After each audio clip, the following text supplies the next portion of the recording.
Did you know that we celebrate both Asian American and Pacific Islander Heritage Month and National Nurses Month in May? Well, my next guest represents both. Welcome, Christie Cronan of Raising Wasians. Hi, Christie. How are you?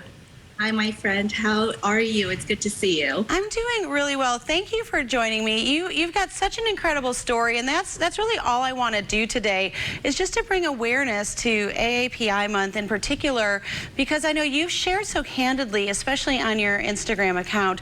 Can you give us just a basic foundation of when or kind of how the AAPI month started?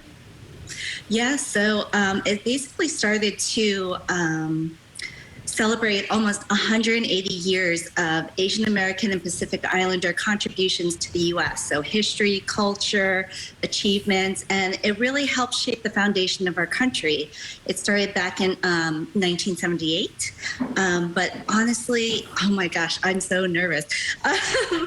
But it started back in 1978, but it also commemorates May of 1843, when the first Japanese immigrants arrived to the U.S., and also May of 1869, which is about 2 decades later that they finished the transcontinental railroad that was completed mostly by Chinese immigrants. Yeah, thank you for that. And I also want to say something.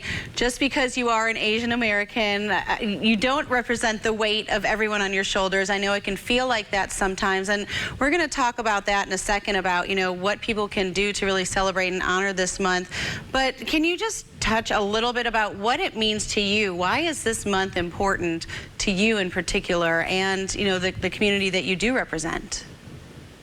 I think because there's been a rise in racism and violence against Asian Americans and Pacific Islanders in the U.S. since the pandemic. It has risen about 300% just from the pandemic alone. So racism still exists in our country, and it's something that we really need to be passionate about and work on, because our country's better than this.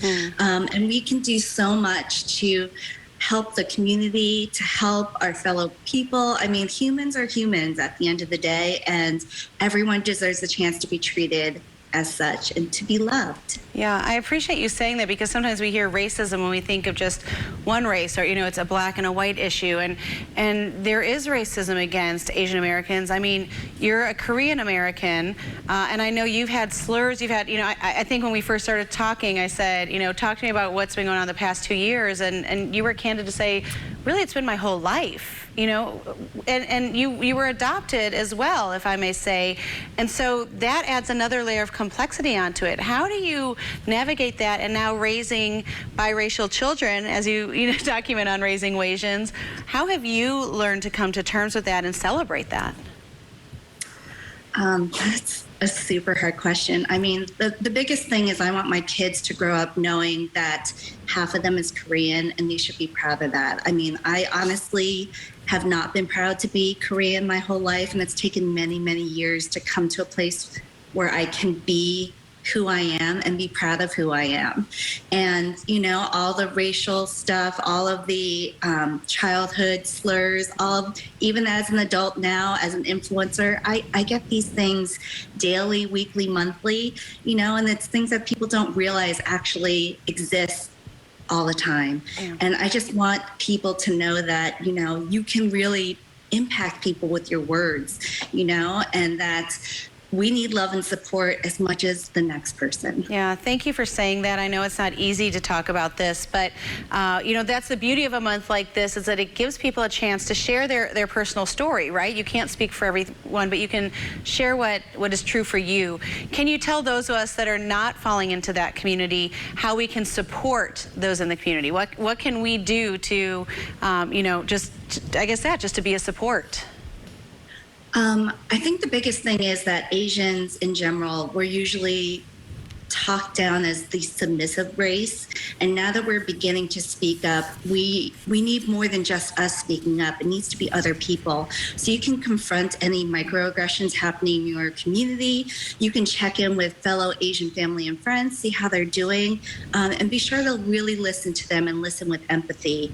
Support Asian small businesses. even things like learning how to value people's names and how to pronounce them and spell them correctly. And then look around you. I mean, am I the only Asian face that you've seen lately? You know? Yeah. Are there Asian people in your workplace, in your... I love that you said that. And I think, you know, to be able to look around and say, if that's the only face that we know, it's time to meet more faces. Christie, thank you so much for being here. And thank you so much for having me, Sammy. It's good to see you again. Good to see you too.